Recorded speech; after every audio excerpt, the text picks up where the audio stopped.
All right, hello once again. This is Jeff Scott of Rankin Technical College, and as part of the Rankin Technical College AWD 1000 Web Development Technologies course, I've been creating a series of video presentations that are based on the Mozilla Developer Network Learn Web Development series. We're in the JavaScript portion, just in first step, so we haven't gone too far, and I'm under the section that's called a First Splash. So, next, we're going to add, it says next, add the following below your previous JavaScript.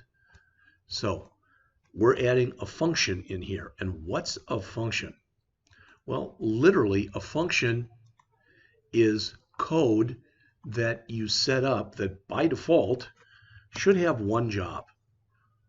All right. Now, what do I mean by that? Well, imagine that we were asking a user for, let's say, about 7 pieces of information. Their first name, their last name, address, city, state, zip code, and their cell phone number. Technically, I should write 6 or 7 different functions, one to input each piece of information. So a function should be almost a unit where just one thing happens. That's not exactly how people typically write them, but that's how you should write them. All right, right now, this says alert, I am a placeholder. Well, this shows you a couple things. First of all, notice they're using single quotes in here, and I guess they use them up in here also. All right, where we could have used double quotes in any of these, and they would have worked just as well. Second, this thing that's got an alert in here, all that's going to do is it's going to put a little box up on the screen that says, I am a placeholder. And that's what it is. So, sometimes you call this thing in here that they're putting in a stub. We haven't put in the actual code that we want to put in here yet, but we just want something in there to make sure that if that gets called, it's going to print out something. So the authors here define functions as a reusable block of code that you can write once and run again and again, saving the need to keep repeating the code all the time. So in other words, every time we make a guess, we're going to be calling check guess. You'll notice that the word function is a keyword in the language, and then after that is the name of your function. In this case, it's check guess. After that, we've got a set of parentheses, and in this case are empty. Sometimes for a function to do its job, all right, you need to provide it some information. Let me give you a quick example. I'm going to just grab this thing, and I'm going to put it in right underneath where it currently is. It's kind of strange, but just bear with me a second, please. I'm going to call this add to. And what I want to do is I want to put in here return number 1 plus number 2. The problem is where did I get number 1 and where did I get number 2? All right, right now this isn't going to probably do anything or not what I want it to do, but I can pass in N1 and N2 into the program. So in my program, I can do something like this. Add to 5726. And that 57 that you see right here will become N1. That 26 will become N2. So it'll add these two up and it'll return 83. And again, if that doesn't totally make sense right now, don't let it bother you. All right.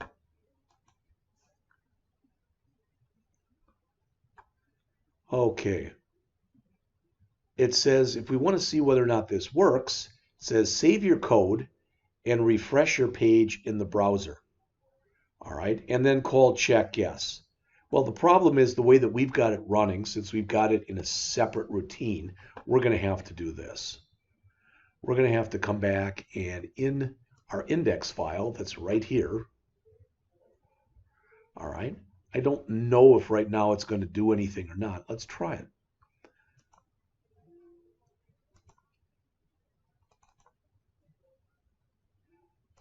No, it's not calling it. Okay. So let's come back into our program here.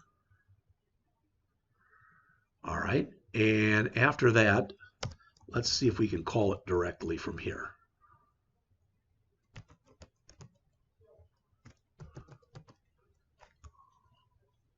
So this was called check guess. And when we call it, we need to give it the parentheses.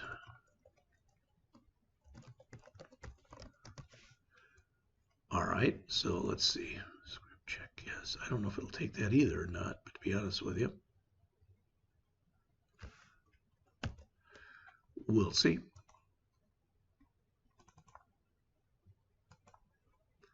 All right, we want to force that to happen, and there's ways to force that code to run.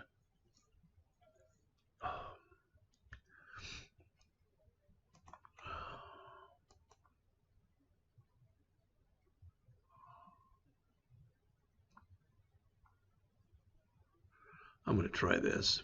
I'm going to say in our body, I'm going to put onload equals, and we're going to call check yes in there. All right, we're going to see if we can get that thing to call right away as soon as the program starts to run.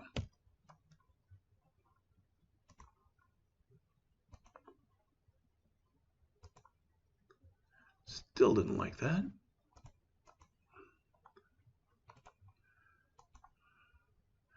And it's saying check yes is not defined.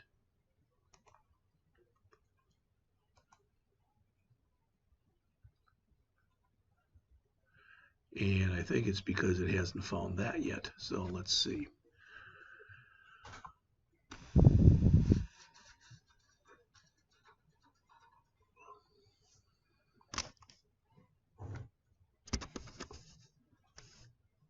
What we can do, just so you see it, is we can come in, should be able to come in at least, grab this, copy it to the clipboard. And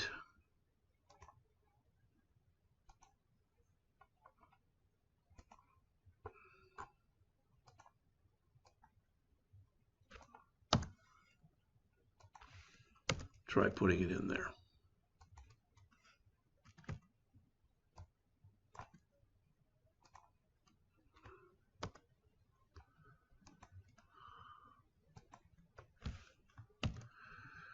All right. There it is. I'm a placeholder. So we forced it to be called. All right. Don't worry if this isn't making any sense to you.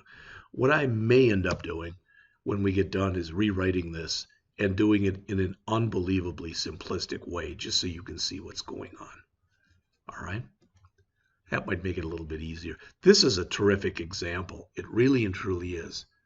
All right. That said, it's a little bit advanced for the first thing that somebody has gone over for the first time. Okay. All right. So let's look in here. And operators. JavaScript operators allow us to perform tests, do math, join strings together. So let's see. They want us to open the developer tools console and try typing in the examples below. I'm not going to do that, but let's look at this. Let name equal bingo. All right, name. Okay, what this is going to do right here, if we run this, is it's going to create a variable called name with the value of bingo. This will literally show it on the screen, so it'll say bingo. This will create something called hello, and its value will be space as hello. So when you do that, when you call that, it'll run this without the quotes. And then greeting is name plus hello. So this should say bingo says hello. All right. And there's a shortcut for doing that. So rather than saying let greeting equal name plus hello, you can say name plus equal, which is a shortcut way of doing this. Again, there's so much to show you, and we're just starting. So again, if it doesn't totally make sense, please don't let that throw you. Here are some other operators. Now, I'm going to show you a thing about this that is kind of strange in this language. It works with things that are known as truthy and falsy. All right, what the heck does that mean? It means this. I'm just going to come down here. I'm going to remove this right away. But if I say let n1 for number 1 equal 23, let n2 equal 23. All right. Technically, those two things are not the same. The first one is a number because it's not in double quotes. So it has the numeric value of 23. The second one, since it's in quotes, is not a number. It's the string 2, 3.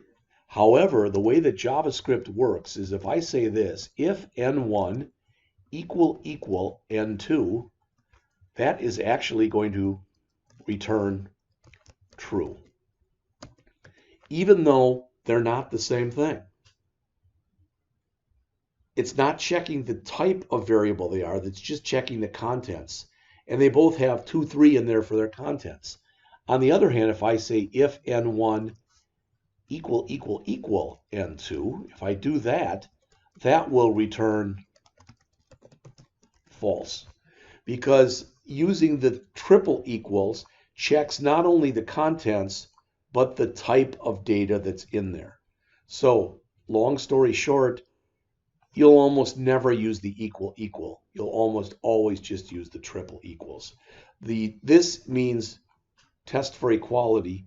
This means test for equality and identity. So to make sure that not only are they equal, but they're the same data type. And again, I'm throwing a boatload of information at you here. Whereas you can also check for equality, you can check for inequality as well. All right.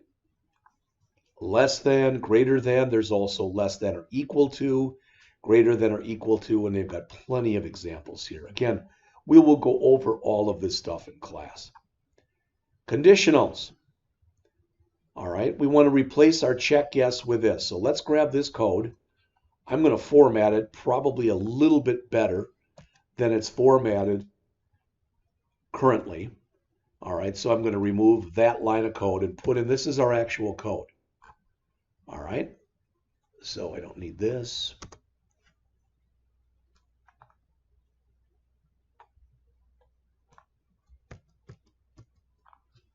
And like I said, I want to format it here. So let's see. Let user guess equal number, guess field.value. What this is doing is it's going to grab whatever we put into here, and it's going to attempt to convert it into a number. All right, it's going to take whatever we put in there, it's going to attempt to convert it to a number. All right, back to here. All right, if the guess count was 1, then what we're saying here is previous guesses. In other words, it's our first guess. We don't have any previous guesses yet, is what it's saying. All right, and we're going to want to add the guess we just made to our previous guesses and a blank space. Okay, if we found the number, if we found it, we say congratulations, you got it right. It turns the back color to green. It's going to take this thing here and set it to nothing, and it's going to call set game over. We're done.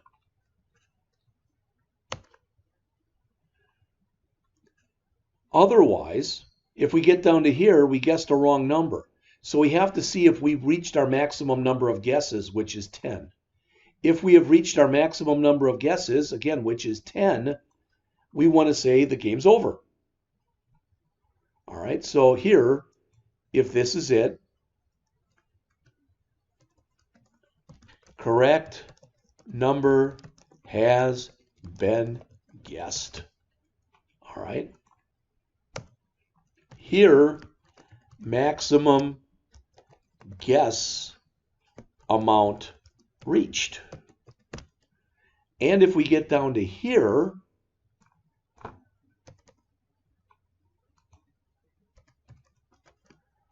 wrong guess, maximum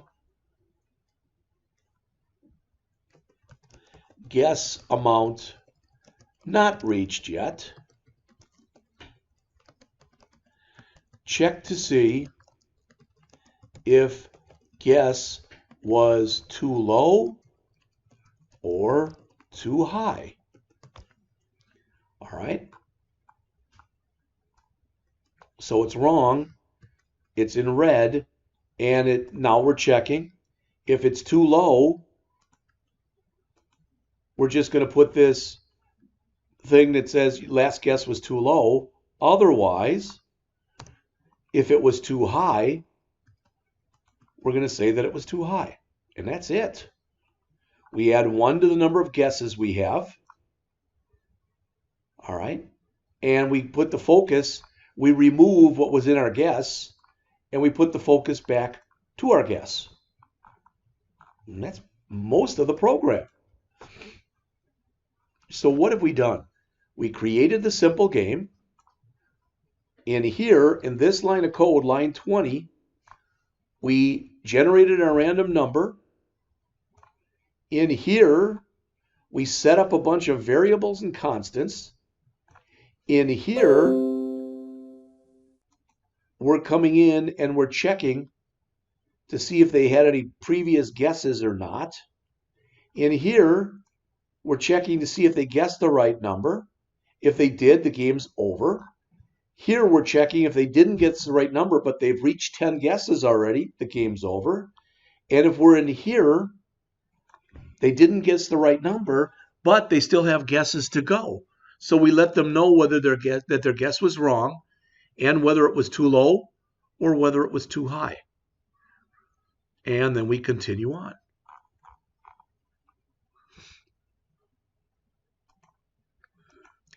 So this is the author going through that code. And it's pretty much the same stuff I just said. So let's go through this quickly, and then we'll finish up this lesson. The first line, number 2, declares a variable called user guess and sets its value to the current value that's inside of that text box. Yeah. Next, we encounter our first conditional block. A conditional block says, if this, do this, else do this type of an idea. So imagine you're going down a road, and it's a one-way street, and the street ends. And you have to either turn left or you have to turn right. You can't back up. So if you want to go left, you go left, else you go right type of an idea. All right. So the first if checks to see if you've guessed the random number correctly. If you have, it turns the thing green. And it says guess game over, and it allows you to run and play the game again if you want to. Then what's left, they've chained this stuff together, so they put it all together, all right, to see if indeed you've reached the maximum number of guesses, and if not, if your guess was too high or too low. The last lines that are in there, as it says, get ready for the next guess to be made. All right, so next we're going to go over events, all right, and we'll pick it up there in the next lesson.